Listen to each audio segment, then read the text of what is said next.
నమస్కారం. 2004-2005 కేంద్ర వార్షిక బడ్జెట్ మీద ప్రత్యేక చర్చకు స్వాగతం.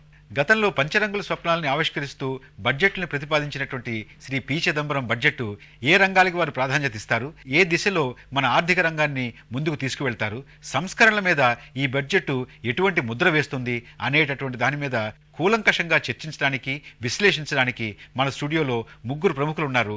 చర్చలోకి వెళ్లే ముందు వారిని మీకు ముందుగా పరిచయం చేస్తాను.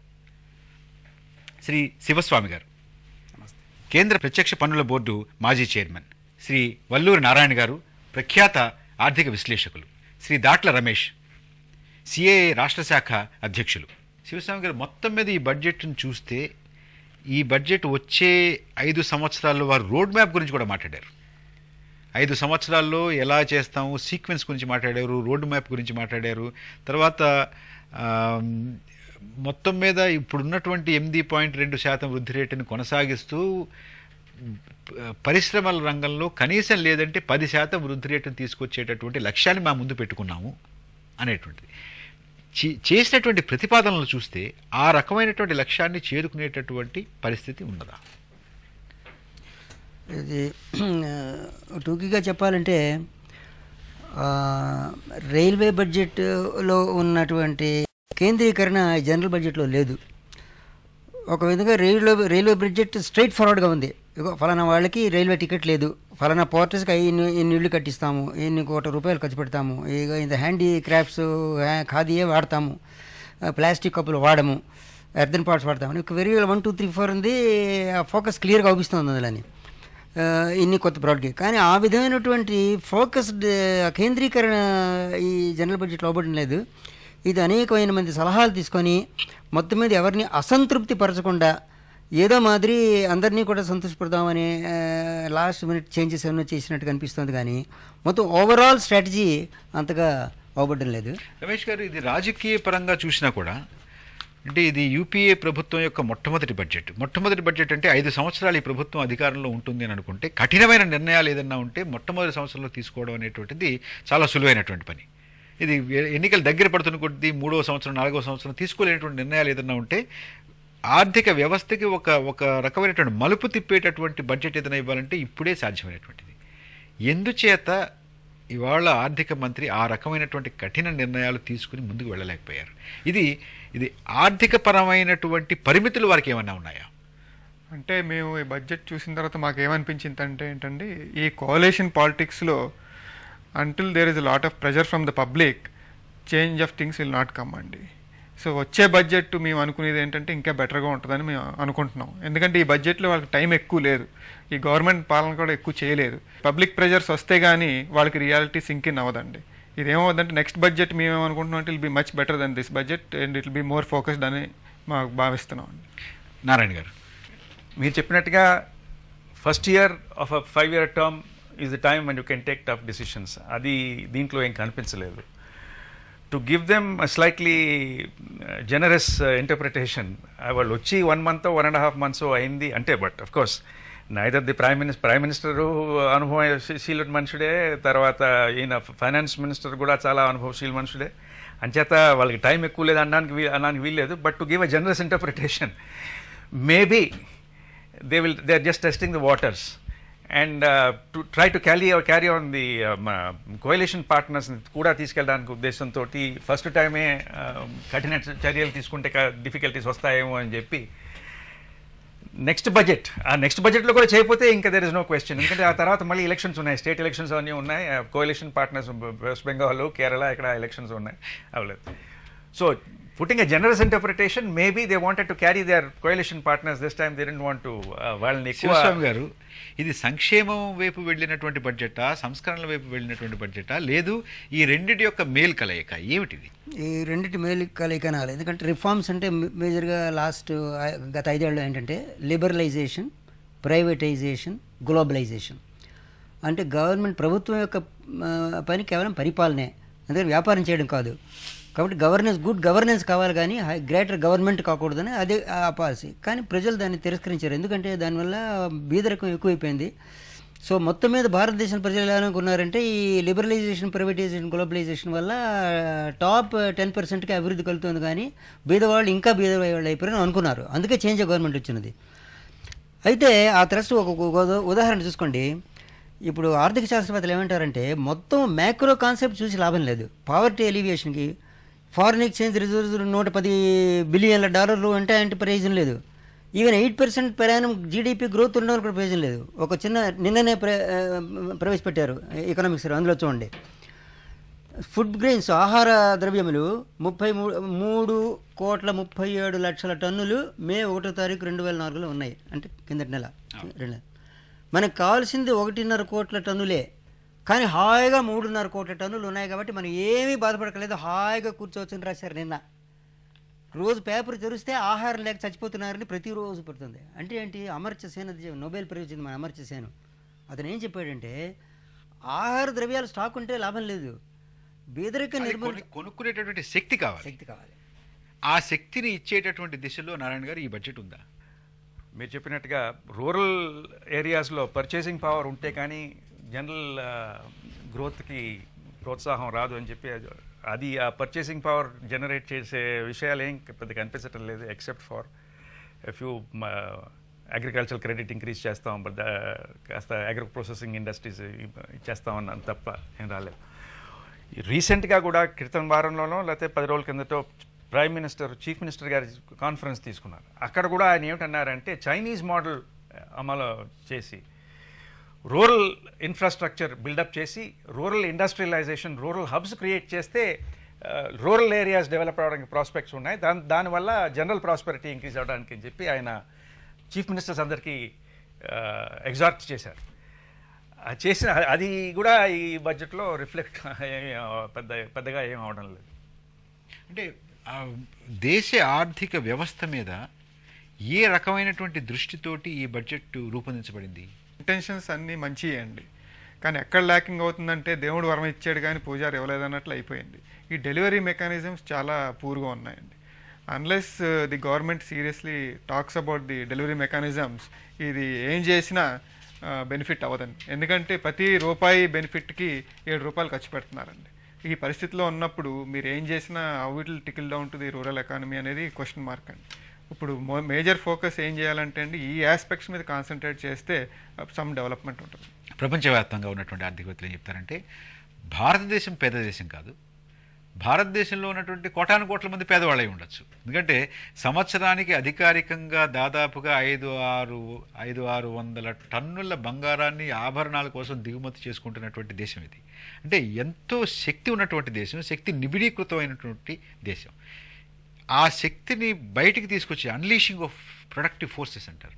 ఆ రకమైనటువంటి దిశలో పారిశ్రామిక రంగంలో రమేష్ గారు ఆ రకమైనటువంటి శక్తిని బయటికి తీసుకురావడానికి కావలసినటువంటి ప్రతిపాదనలు, అంటే 10% వృద్ధి రేటు ఆశించేటటువంటి ప్రతిపాదనలు ఇందులో ఎక్కడ కనపడుతున్నాయి? మనకి ఎక్కువగా కనపట్లేదండి. ఎందుకంటే నిన్న రిలీజ్ చేసిన ఎకనామిక్ సర్వే చూస్తే దాంట్లో impediments for the growth of the industry 4 పాయింట్లు మాట్లాడారండి. దాంట్లో ఏంటంటే డీరిజర్వేషన్ ఒకటి, ఈ బడ్జెట్లో ఒక 84 ఐటమ్స్ రిజర్వ్ చేస్తున్నామని చెప్పారు. సెకండ్ ఈజ్ లేబర్ రిఫార్మ్స్, ఈ బడ్జెట్లో దాని గురించి ఏం మాట్లాడలేదు. Third aspect is the anomalies in duties అండి. సో ఈ అనామలీస్ అండ్ డ్యూటీస్లో కూడా ఈ ఆర్థిక మంత్రిత్వ శాఖ గుర్తించినటువంటి ఈ 3 అవరోధాలని ఇవాళ బడ్జెట్లో దాటడానికి, అధిగమించడానికి ఏమైనా ప్రయత్నం కనపడుతుందా? కొంచెం అండి, చాలా తక్కువ అండి, పర్సంటేజ్ చాలా తక్కువ ఉంది. అంటే ఇప్పుడు మీరు 84 ఐటమ్స్ చూసుకుంటే, డీరిజర్వ్ చేసిన ఐటమ్స్ చూసుకుంటే they are stifling the growth of the small industry అండి. ఈ రిజర్వేషన్లో ఉండడం వలన ఏమవుతుందంటే చిన్న పర్సన్ ఏమో ఇంటెన్షనల్గా గ్రో అవ్వట్లేదు వాళ్ళు. సో ఈ సెలెక్టెడ్ ఐటమ్స్ అన్నీ చూస్తే they are required to compete in this open economy అండి. ఇది చాలా ఎసెన్షియల్ అండి. శివస్వామి గారు, పన్నులలో నువ్వు రావాల్సినటువంటి సంస్కరణలు, ఒకటి ఆదాయాన్ని పెంచడం, రెండవది పన్నులు కట్టేలాంటి మాలాంటి వాళ్ళకి ఇబ్బంది లేకుండా, తికమక లేకుండా, కష్టపడకుండా, ప్రభుత్వ అధికారుల చేత వేధించబడకుండా చేసేటట్టుగా ఈ బడ్జెట్లో ప్రతిపాదనలు ఏదైనా ఉన్నాయా? అంటే అఫ్కోర్స్ ఇన్కమ్ ట్యాక్స్లో ఆయన ₹1,00,000 పరిమితి పెంచడం వల్ల 1,40,00,000 మందికి ట్యాక్స్ పడిపోతుంది, ట్యాక్స్ నెట్లోంచి బయటపడిపోతున్నారు. కానీ నేను చెప్పిందంటే వాళ్ళు రిటర్న్ ఫైల్ చేయాలి, చేసి ట్యాక్స్ కట్టక్కర్లేదన్నారు. బహుశా ఈ 1.5 కోట్ల మంది కూడా రిటర్న్ ప్రతి ఏడు ఇప్పుడు జూలై 1వ తారీఖు లోపల జూలై 31 లోపల ఫైల్ చేయాలి. ఫైల్ చేసి ట్యాక్స్ కట్టకుండా ఉండాలి. 3.5 కోట్లు ట్యాక్స్ పేయర్స్. అందులో నిజంగా ట్యాక్స్ కట్టేవాళ్ళు ఇప్పుడు కూడా 1.5 కోట్లే. ఈ మిగతా వాళ్ళు ఒకటి ఫైల్స్ ఉంటాయి అంతే. ఈయన దాన్ని అఫీషియల్గా 1 lakh వరకు కట్టక్కర్లేదని అది ఒక విధంగా మంచిదే అనమాట. దాన్ని బట్టి వాళ్ళ మీద ట్యాక్స్ రిడక్షన్ కూడా వాళ్ళు ఫారం ఫైల్ చేస్తే అక్కర్లేదు. ఇంకపోతే సర్వీస్ ట్యాక్స్ 8% నుంచి 10% పెంచారు. అది 58 నుంచి 73 వరకు పెంచారన్నమాట. టు దట్ ఎక్స్టెంట్ మొత్తం మీద ఈ కళ్యాణ మండపాల వాళ్ళకి, హెయిర్ కటింగ్ సెలూన్ల వాళ్ళకి, బ్యూటీ సెలూన్ల వాళ్ళకి, లాండ్రీ వాళ్ళందరికీ కూడా కొంచెం వాళ్ళందరూ కూడా రిటర్న్ ఫైల్ చేయాలి. అది అంత సింప్లిఫికేషన్ కాదు. పోతే సెంట్రల్ ఎక్సైజ్లో కొన్ని సింప్లిఫికేషన్ చేశారు, కానీ మేజర్ ట్యాక్స్ రిఫార్మ్స్ అంటూ లేదు ఇందులో. మనకి ఆసియాన్ దేశాలతోటి సరిసమానంగా మన యొక్క పరోక్ష పన్నులు లేకపోతే దిగుమతి సుంకాలని మనం దానికి సరిసమానంగా చేసుకోవాల్సినటువంటి అవసరం ఉంది అనేటువంటి మాట వారు చెప్పడం జరిగింది. ఆ దిశలో ఇందులో ఈ బడ్జెట్లో ఏమైనా ప్రతిపాదనలు ఉన్నాయా? తగ్గించారు, కొన్ని రేట్లు తగ్గించడం మనకు తెలుస్తోంది.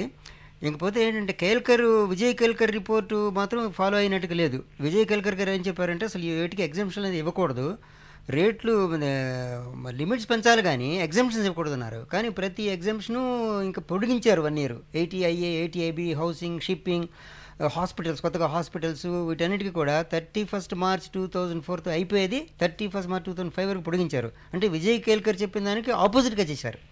అవిధంగా ఎందుకంటే ఇంకొక 1 year స్టడీ చేయాలి అని అనిపించింది అన్నమాట. ఇకపోతే ప్రావిడెంట్ ఫండ్, అది ప్రాబ్లం ఏంటి, ఇప్పుడు అమెరికా ఉంది, అమెరికాలో ప్రావిడెంట్ ఫండ్ గ్యారంటీ లేదు. మన ఇండియాలో అయితే గ్యారంటీ, నువ్వు కట్టింది ఖచ్చితంగా ఇంత 9% తోటి నీకు తిరిగి ఇచ్చి తీరుతారు, అది గవర్నమెంట్ గ్యారంటీ మన ఇండియాలో. కానీ అమెరికాలో లేదు. నువ్వు నీ కాంట్రిబ్యూషన్ అంతా ప్రైవేట్ కంపెనీ షేర్స్లో పెడతాము, షేర్స్ డౌన్ అవుతే నువ్వు డౌన్ అవుతావు. నువ్వు $1,00,000 కట్టినా నీకు $50,000 వస్తుంది, లేదా 0 వస్తుంది. ఆ మాదిరి మన ఇండియాలో పెన్షన్ ఫండ్ ఇప్పుడు ప్రవేశపెట్టారు 1 January 2004 నుంచి. సో ఈఈటీ అన్నారు, అంటే ఎగ్జెంప్ట్ ట్యాక్స్. ప్రావిడెంట్ ఫండ్ కట్టినప్పుడు ఎగ్జెంప్షన్, ప్రావిడెంట్ ఫండ్ ప్రతి ఏడు దాని మీద ఇన్కమ్ వచ్చినప్పుడు ఎగ్జెంప్ట్, లాస్ట్ని ట్యాక్స్ రిటైర్ అయిపోయిన రోజున ఫుల్ ట్యాక్స్ 33%, ఇప్పుడు +2%, 35%. అసలే వాడు రిటైర్ వృద్ధులైపోతాడు. Inflation 5% per annum. నేను ఎకనామిక్ సర్వే ఇన్ఫ్లేషన్ ఇప్పుడు కూడా ఫైనాన్స్ మినిస్టర్ గారు దాని మీద ఏం మాట్లాడలేదు, ఎక్కడ కూడా ఇన్ఫ్లేషన్ అనే మాట నేను వినలేదు, మరి మీరు విన్నారేమో. అంటే 5% per annum. So 5% per annum inflation guaranteed అయినప్పుడు ఈ ప్రైవేట్ కంపెనీల వాళ్ళు కూడా 5% జీరో అయిపోతుంది, లేదా మైనస్ కూడా అవ్వడానికి ఉంది. కాబట్టి అదొక ప్లస్ డేంజరస్ థింగ్. అది కామన్ మినిమం ప్రోగ్రామ్కి కొంచెం ఆపోజిట్గా ఉంది ఈ provident fund scheme as approved. Narayana గారు, మన ఆర్థిక వ్యవస్థ వేగంగా అభివృద్ధి చెందకపోవడానికి ఒక ముఖ్యమైనటువంటి కారణం మనకి ఉండాల్సినంత స్థాయిలో మనకి మౌలిక సదుపాయాలు, ఇన్ఫ్రాస్ట్రక్చర్ అనేటువంటిది లేదు అనేటువంటిది. ఇన్ఫ్రాస్ట్రక్చర్ని మనం పెంచుకోవడానికి గతంలో కొన్ని ప్రతిపాదనలు, కొన్ని చర్యలు తీసుకోవడం జరిగింది. దానికి కొనసాగింపుగా దానికి ఇంకొంచెం ముందుకు తీసుకెళ్లేటటువంటి ప్రతిపాదనలు ఈ బడ్జెట్లో ఏమన్నా మనకు కనపడ్డాయా? ఇన్ఫ్రాస్ట్రక్చర్ గురించి మాట్లాడారు కొద్దిగా. Power sector, airports, see ports, ఇవన్నీ డెవలప్ చేయడానికి, కంటైనర్ సర్వీసెస్ అవన్నీ డెవలప్ చేయడానికి కొంచెం ప్రోత్సాహం ఇస్తానని చెప్పి అన్నారు. టు దట్ ఎక్స్టెంట్ కొద్దిగా నేను చెప్పినట్టుగా more of lip service in this budget rather than any positive or substantial. Ramesh, అంటే మా ఒపీనియన్ ఏంటంటే అండి, ఆ ఇన్ఫ్రాస్ట్రక్చర్ డెవలప్మెంట్లో కొంచెం ఫోకస్ ఉందండి. CA was asking for increase in FDI. అది ఇప్పుడు ఎయిర్లోని, సీలోని, టూరిజంలోని ఇంక్రీజ్ చేశారు FDIs వేరియస్ పర్సంటేజెస్లో. ఇంకో ఆస్పెక్ట్ ఏంటంటే pooling of all the finance institutions కలిపి 40,000 crores ఫండ్ కన్సోర్షియం ఒక 40,000 crores ఫండ్ అలాట్ చేశారండి ఇన్ఫ్రాస్ట్రక్చర్ డెవలప్మెంట్. ఇంకో ఆస్పెక్ట్ ఏంటంటే drinking water in all over India, దాని మీద కూడా ఫోకస్ పెట్టి ఫస్ట్ డీసాలినేషన్ ప్లాంట్ తమిళనాడులో స్టార్ట్ చేస్తున్నారు. At least is a positive sign. అది దిస్ థింగ్స్ ఆర్ ఇన్ఫ్రాస్ట్రక్చర్ ఆస్పెక్ట్లో కూడా కొంచెం ఫోకస్ ఉంది, కానీ ఇట్స్ అ పాజిటివ్ సైడ్ అండి. శివస్వామి గారు, విదేశీ ప్రత్యక్ష పెట్టుబడులు 3 రంగాల్లో, ముఖ్యంగా ఎంచుకున్నటువంటి 3 రంగాల్లో దాని యొక్క పరిమితిని పెంచడం జరిగింది. ఒకటి టెలికాం రంగం, రెండోది పౌర విమానయానం, మూడవది బీమా. దీని యొక్క ప్రభావం మన దేశ ఆర్థిక వ్యవస్థ మీద ఎంత మేరకు ఉంటుంది, ఎలాంటి ప్రభావం ఉంటుంది? మా ఉద్దేశం దేశానికి మంచిగా జరుగుతుంది కానీ చెడు జరగదు. ఎందుకంటే ముఖ్యంగా మన దేశం ఏ పరిస్థితిలో ఉందంటే మనకున్న జాతీయ ఆదాయంతో మనకి చాలదు.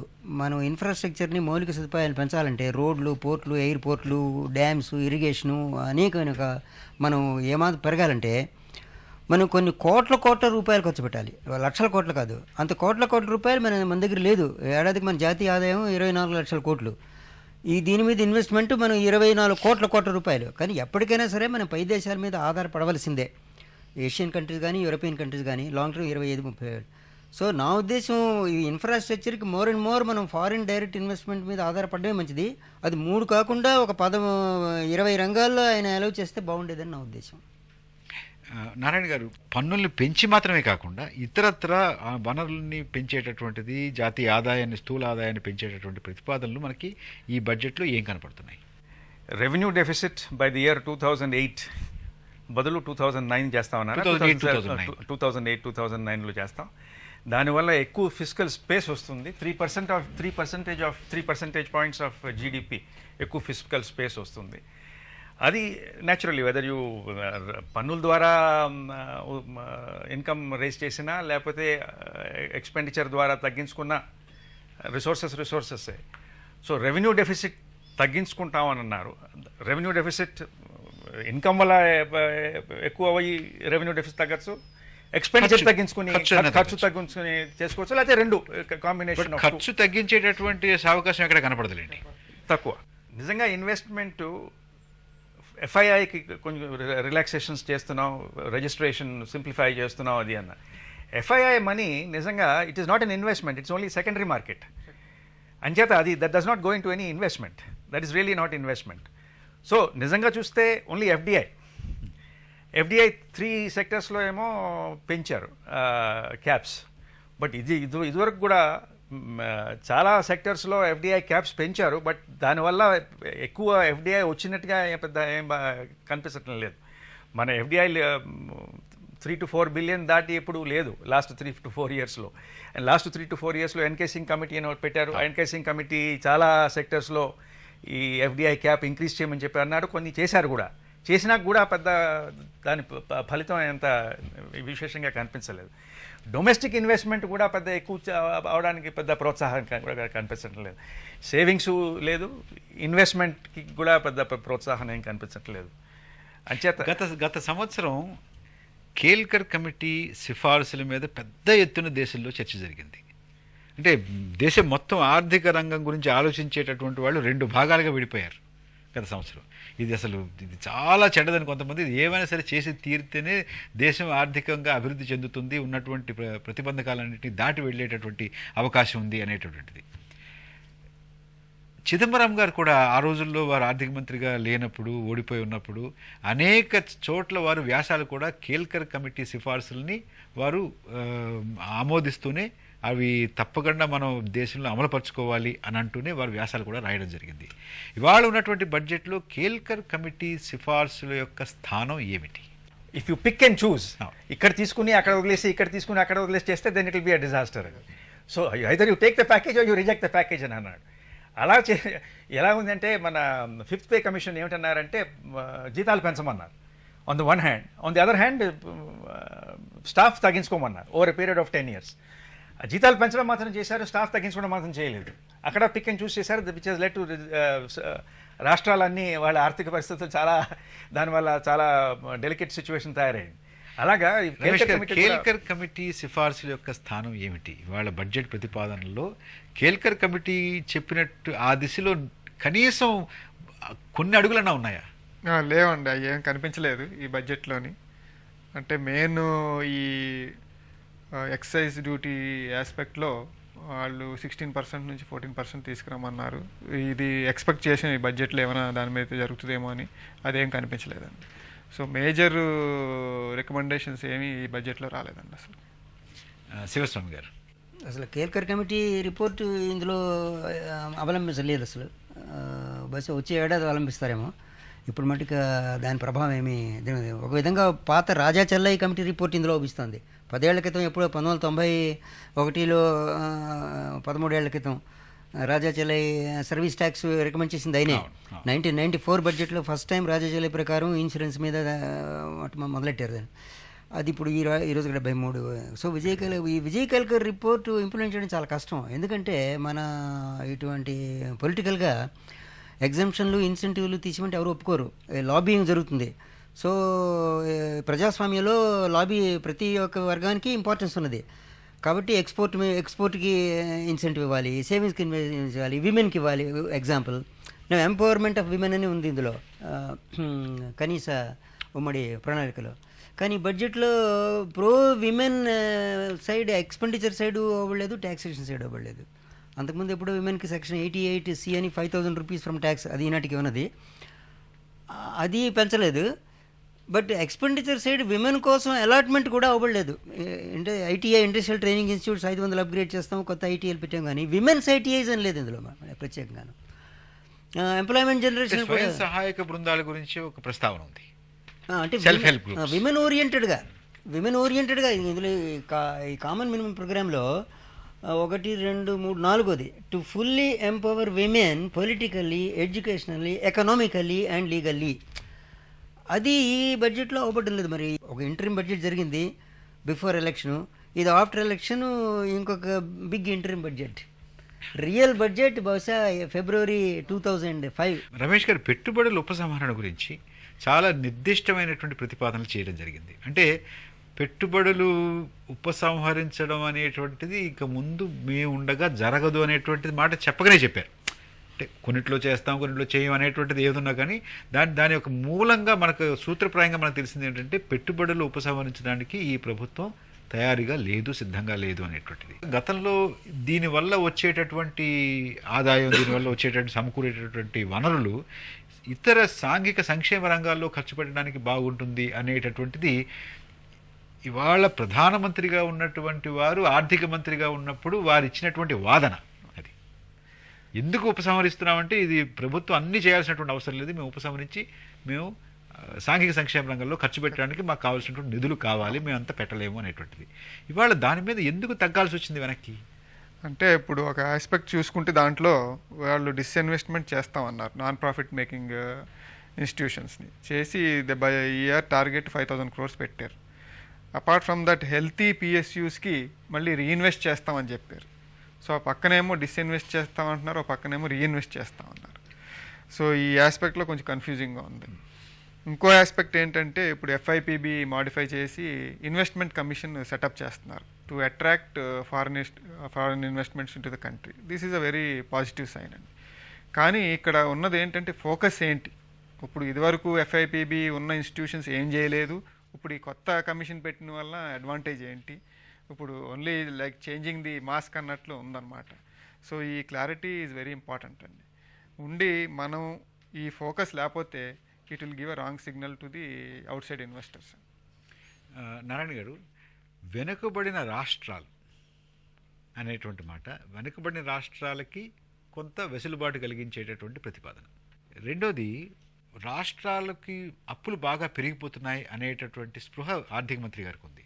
దాన్ని తగ్గించడానికి డెట్ స్వాపింగ్, అప్పుల్ని మార్చకుండా తక్కువ వడ్డీకి తీసుకుని ఎక్కువ వడ్డీకి ఉన్నటువంటి అప్పుల్ని మనం తీర్చేసుకుంటే బాగుంటుంది అనేటటువంటిది. ఈ రెండింటిని వారు ప్రస్తావించడం జరిగింది. దీని యొక్క ప్రభావం వచ్చే సంవత్సరం లేకపోతే 2-3 సంవత్సరాల్లో ఏ రకమైనటువంటి ఆర్థిక వ్యవస్థ మీద ఏ రకమైనటువంటి ప్రభావం పడేటువంటి అవకాశం ఉంది? బ్యాక్వర్డ్ స్టేట్స్కి ఫండ్స్ ట్రాన్స్ఫర్కి మెకానిజమ్స్ ఉన్నాయి. అప్పుడే ప్లానింగ్ కమిషన్ గ్యాడ్గిల్ ఫార్ములా అని ఉంది, ప్లాన్ అసిస్టెన్స్. దాంట్లో బ్యాక్వర్డ్నెస్కి వెయిటేజ్ చాలా ఇస్తారు ఫర్ ట్రాన్స్ఫర్ ఆఫ్ ఫండ్స్. అలాగే ఆ దృష్టిలోనే finance commissions once in 5 years finance commissions వస్తాయి. ఫైనాన్స్ కమిషన్స్ కూడా హారిజాంటల్ డిస్ట్రిబ్యూషన్, అంటే సెంటర్ నుంచి among the states horizontal distribution చేసినప్పుడు చాలా ప్రాధాన్యత ఇస్తున్నారు to backwardness. So much so it is becoming a moral hazard. అంటే కొన్ని స్టేట్స్, ఇప్పుడు బీహారు స్టేట్స్ అంటారే, ఆ స్టేట్స్ ప్రతి ఫైనాన్స్ కమిషన్ ప్రతి 5 yearsకి they are more and more backward in spite of getting more and more funds. So it is becoming an incentive to remain backward. ఇలాంటి incentives already ఉండగా మళ్ళీ గవర్నమెంట్ ఆఫ్ ఇండియా ఒక backward states కోసం fund create చేయడం, I don't think it is a very wise step. That's my personal opinion. రెండోది, అప్పుల గురించి why blame only the states? నిన్న ఎకనామిక్ సర్వేలో ఇవాళ పేపర్లో కూడా చాలా పేపర్లో అన్నారు రాష్ట్రాలు 400% పెరిగాయని వాళ్ళ debts. Why not look at the government of India? Government of India total liabilities కనుక తీసుకుంటే పబ్లిక్ డెట్ అంటే కన్సాలిడేటెడ్ ఫండ్లో వచ్చేది, అదర్ టోటల్ లయబిలిటీస్ అంటే కొన్ని పబ్లిక్ అకౌంట్లో కూడా కొన్ని డబ్బులు వస్తాయి కదా, స్మాల్ సేవింగ్స్ ఫండ్స్ కానీ ప్రావిడెంట్ ఫండ్స్ కానీ ఇవన్నీ. టోటల్ లయబిలిటీస్ చూసుకుంటే ఎకనామిక్ సర్వేలో ఇచ్చిన అంకెల ప్రకారం 1990-91 నుంచి 2003-2004 చూస్తే government of India total liabilities 522% పెరిగాయి, 5.25 times పెరిగింది. So why blame only the states for poor management and for increasing debts? Debt increase అయితే ఎకనామిక్ ఇంపాక్ట్ ఉంటుంది, ఎందుకంటే it crowds out investment, private investment crowd out అవుతుంది. అంటే government more and more borrow చేస్తే private investment అంత తగ్గుతుంది to that extent. Sivasivam గారు, మొత్తం మీద నిన్న ఆర్థిక సర్వేని చూశారు, ఇవాళ బడ్జెట్ని చూశారు. బడ్జెట్ మీ దృష్టిలో బడ్జెట్ ఎలా ఉంది మొత్తం మీద చూసుకుంటే? దీనికి బడ్జెట్కి మొత్తం మీద 10 మార్కులు అని అనుకుంటే మీరు ఈ బడ్జెట్కి ఎన్ని మార్కులు ఇస్తారు? అంటే ఇది ఒక ప్లస్ పాయింట్. అంటే మామూలుగా ఇంతకు ముందు గత 25 ఏళ్ళ 30 ఏళ్ళ మన ఇండియాలో బడ్జెట్ అంటే ట్యాక్సులు పెరిగిపోతాయి, వస్తువులు ఖరీదు పెరిగిపోతాయి, బడ్జెట్ రాకముందే గబగబా రెఫ్రిజిరేటర్లను ఎయిర్ కండిషనర్ కొనేసుకుంటే మంచిది అని మన ఇండియాలో ఒక మైండ్ సెట్. అది ఇప్పుడు లేదు. ఈ చిదంబరం బడ్జెట్ వల్ల ఏ ప్రైస్ కూడా పెరగదు రేపటి నుంచి. ఇంకా ఇండివిజువల్స్ కొంత కలిపి కార్పొరేషన్స్కి ప్లస్ లేదు మైనస్ లేదు, యాజ్ ఇట్ ఈజ్ ఉంది. 2% సెస్ మాత్రం ఎక్కువ ఉంది. కాబట్టి అందులో ఈయన 20 పార్టీల సమ్మె అందరినీ సాటిస్ఫై చేయాలి. కాబట్టి అతని యొక్క క్లిష్టమైన పరిస్థితి ఆయన చూసి జాలిపడాలన్నమాట. ఎన్ని మార్కులు ఇస్తారు? కాబట్టి ఇవన్నీ జాలిపడి కాదు, మామూలుగా బడ్జెట్ గా చూసుకుని 10 మార్కులు మాక్సిమం అనుకుంటే మీరు ఎన్ని మార్కులు ఇస్తారు? 10 మార్కులకి 6 మార్కులు ఇస్తాను. 6 మార్కులు ఇస్తారు.